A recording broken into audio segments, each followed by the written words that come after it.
দিলে হবে না এবার কাম করিবা কাম তাই না? বিসমিল্লাহির রহমানির রহিম। আমার প্রিয় ভাই ও বোনেরা, মুসলমান ভাই বোনদেরকে আসসালামু আলাইকুম, হিন্দু ভাই বোনদেরকে আদাব, নমস্কার। আমি আজকে আপনাদের এখানে আসছি প্রার্থী হয়ে। আগামী 2 দিন পরে 12 তারিখে জাতীয় সংসদ নির্বাচন হবে, তাই না? জাতীয় সংসদ নির্বাচনটা কিন্তু চেয়ারম্যান ইলেকশন নাই, এটা হচ্ছে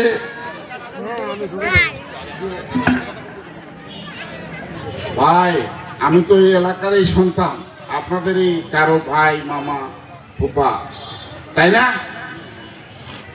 বাংলাদেশে কিন্তু অনেক দলের আপনারা মহাসচিব দেখেছেন, মির্জা আলমগীর একমাত্র একজনই যিনি গুণে জ্ঞানে আদর্শ শিক্ষক হিসাবে এই বাংলাদেশে একজনই মাত্র বলতে পারেন।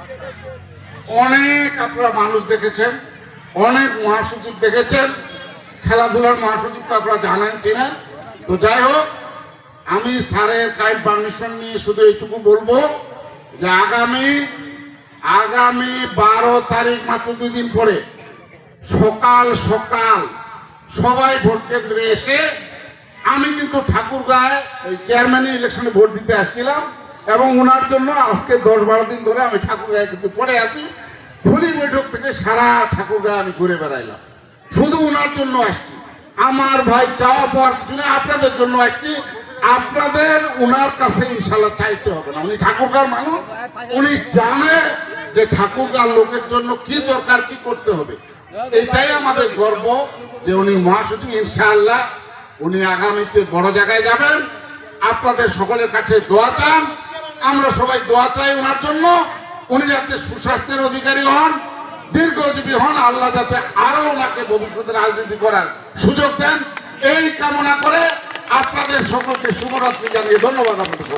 আপনাদের আমাদের কমিশনার সাহেবের কথা শুনলেন, উনি কিন্তু অনেক বড় অফিসার ছিল বাংলাদেশে, এখন অবসর নিয়েছে। যাই হোক, আমি যে কথাটা বলতে চাচ্ছি ভাই, যে এই যে ইলেকশনে আমরা 300 জন প্রতিনিধি নির্বাচন করবো পার্লামেন্টের জন্য। এই পার্লামেন্টের কাজ হচ্ছে জাতীয় সংসদ আইন তৈরি করবে দেশের জন্য, আর আগামী 5 বছরের জন্য দেশ কিভাবে চলবে সেই সেই সিদ্ধান্ত তারা নেবে। আর এটা একটা সরকার তৈরি করবে, এদের মধ্যে থেকে যারা মেজরিটি হবে সরকার তৈরি করবে, তা দেশটাকে চালাবে। কোথায় উন্নয়ন করতে হবে, কোথায় রাস্তা দিতে হবে, কোথায় বিমানবন্দর দিতে হবে, কোথায় কারখানা করতে হবে, কোথায় শিল্প করতে হবে, কোথায় মেয়েদের কলেজ করতে হবে, কোথায় মেডিকেল কলেজ করতে হবে, এই সিদ্ধান্তটা নিবে সরকার। তো সেই সরকারটা তাহলে আমাদের অনুকূল যদি না হয়, তাহলে কি আমরা কাজগুলো পাবো? তো সরকার থেকে আমার পক্ষে হতে হবে, তাই না? পক্ষের সরকার দেখা যাচ্ছে বাংলাদেশে যা হওয়া আমরা পাচ্ছি, তাতে করে বিএনপি তারেক রহমান সাহেব প্রধানমন্ত্রী হতে যাচ্ছেন ইনশাআল্লাহ। এখন আমরা ঠাকুরগাঁর লোকেরা যদি আমাদের প্রতিনিধি নির্বাচিত করতে না পারি, এমপি নির্বাচিত করতে না পারি, তাহলে ঠাকুরগাঁকে আমরা উন্নয়ন পাবো কি? বুঝতে পারছেন কথাটা? তাহলে আপনাকে আপনার লোকটাকে এমপি করতে হবে। আমি ওই জন্যই আসছি আপনাদের কাছে, যে আমার এটাই বোধহয় শেষ নির্বাচন। আমি কাজ করতে চাই, আমি এই এলাকার উন্নয়ন করতে চাই। গত 15 বছর আমাদেরকে কিছু করতে দেওয়া হয় নাই। জেল জুলুম, ওই জেলে থাকা, 11 বার জেলে গেছি আমি, 3.5 বছর জেলে ছিলাম, পালায় পালায় বেড়াইছি সব সময়। এই খারাপ সময় গেছে আমাদের এই এলাকার অনেকে। এই যে কিছুক্ষণ আগে মহিলা আসছিলেন একজন, হ্যাঁ, বাদলের স্ত্রী, তার হাতটা থেতলায় দিয়েছিল একদম। এগুলো তো আমাদের উপরে অত্যাচার নির্যাতন করছে, তাই না? আমরা কিন্তু এটা ভুলে গেছি। আমরা এখন দেশটাকে নতুন করে তৈরি করতে চাই। আমাদের চেয়ারম্যান তারেক সাহেব আসছিলেন না পরশুদিন, গেছিলেন আপনারা এখান থেকে কেউ গেছিলেন? তার কথা শুনছেন? কি ভালো লাগছে না খারাপ লাগছে? মনে হয় না যে উপযুক্ত প্রধানমন্ত্রী হবে? কি মনে হয়? জিয়াউর রহমানের ছেলে খালেদা জিয়ার ছেলে। বাপ কা বেটা কুছ নেই তো থোড়া থোড়া, আছে না কথা? থোড়া থোড়া হবে, বুঝছেন তো? আমরা ওনাকে নিয়ে স্বপ্ন দেখতেছি, ওনাকে দিয়ে আমরা একটা সুন্দর উন্নত বাংলাদেশ তৈরি করবো। আর মুখ জামাই যদি না দেন তোমরা কি করি? জামা হলে তো মুখ ভোট দিবা হবে, তাই না? পার্লামেন্টে পাঠাতে হলে ভোট দিবা হবে, ঠিক তো? কি ভোট পাবো আমি? তাহলে জোরে বলেন। বন্ধুরা, আমি কাজ করতে চাই, কাজ করার মানুষ। আমাদের জীবনের 15টা বছর একদম কাটে নিয়ে গেছে, কিচ্ছু করতে দেয় না। আমরা সেই জন্য দ্রুত এই এলাকার, আমার এলাকার কাজ করতে চাই। আমাদের এলাকা সবচেয়ে গরিব এলাকা, একটা খুব গরিব। এখানে মানুষের কাজ কাম নাই, কৃষি ছাড়া কিছু নাই, কৃষিটা উন্নত হয় না, ঠিক মতো আলুর দাম পাওয়া যায় না, ভুট্টার দাম পাওয়া যায় না, ঠিক না? তাইলে ওই বিষয়গুলো ঠিক করতে হবে, ওইভাবে এমন লক্ষ্য করতে হবে যে এইগুলো বিষয় ঠিক করতে পারবে, তাই না?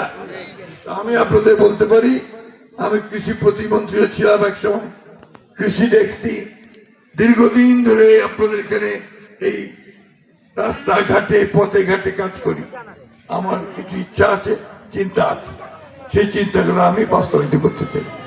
আমাদের ছেলে মেয়েরা সব বিএমএ পাস করে চাকরি পাই যায় না। ওই আসাদুজ্জামান সাহেবের মতো যদি খুব ব্রিলিয়ান্ট হয়, বিশেষ পরীক্ষা দিয়ে পাস করে, তাহলে চাকরি পায়, তাহলে চাকরি পাবে না। সাধারণ লোকেরা আমরা বিএমএ পাস করে কোনো চাকরি পাই না, বেকার। এইখানে আমি পরিবর্তন আনতে চাই। বিএমএ পড়ার দরকার নাই। পয়েন্ট কি? স্যার উচ্চ শিক্ষার কথা বলে না, আমি বলি কারিগরি শিক্ষা করেন, ইলেকট্রিশিয়ান হন, কার্পেন্টার হন, প্লাম্বার হন, নার্সিং শিখেন, তাহলে আপনি বিদেশে যেতে পারবেন স্কিল লেবার হিসেবে, অনেক টাকা আয় করে আনতে পারবেন। এই আসাদ সাহেব, রফিকুল সাহেব জানে, রফিকুল সাহেব তো আরো বড় দেশ আছে আমেরিকা, ঠিক না? আমেরিকাটা নিউ ইয়র্ক সিটি টাওয়ার, এত মানুষ আর এত চিন্তা করা যায় না। তো ওনারা জানেন যে কারিগরি শিক্ষার কতটা কদর। ওই যে বিএমএ পাস করে যারা যায়, ওনারা যায় না খালি আপনার ওই থালা বাসন মাঝে, আর যারা আপনার কার্পেন্টার শিখে যায়, ইলেকট্রিক শিখে যায়, অনেক টাকায় ডিফারেন্স এইখানে। আজকে ওই কাজটা আমাদেরকে করতে হবে, আমাদেরকে কারিগরি শিক্ষার ব্যবস্থা করতে হবে, আর কম্পিউটার শিখতে হবে। আমি ম্যাট্রিক পাস করে, ইন্টারমিডিয়েট পাস করে, বিএসসি পাস করে কম্পিউটার যদি ঠিক মতো শেখা যায়, তাহলে ফ্রিল্যান্সিং করে মাসে 2 থেকে 3 লাখ টাকা আয় করা কোনো ব্যাপারই না। ঘরে বসে আবার কোনোটা যাবো না, ঘরে বসে একটা কম্পিউটার এনে আয় করে দেয়। এমনিতে কি করে, বাপের জমি বিক্রি করে নিয়ে ওই কুণ্ঠে পড়েছে, আইইউবিতে পড়তেছে, সেমিস্টার বলে 40,000 50,000 টাকা এক সেমিস্টার, সব শেষ। বাপ্পার বাড়ি ঘর জমি জমা পেতে সব শেষ করে দেয়, ঠিক না? তারপরে তো আর চাকরি নাই, বাকি নেই, তো তখন মাদকে আসক্ত হয় অথবা ক্রাইম করে, আর কিছু না পারলে সেটাকে বিয়ে করে। হ্যাঁ, মোটরসাইকেল আর একটা রঙিন টেলিভিশন, ওই দিয়ে তো জীবন চলে না।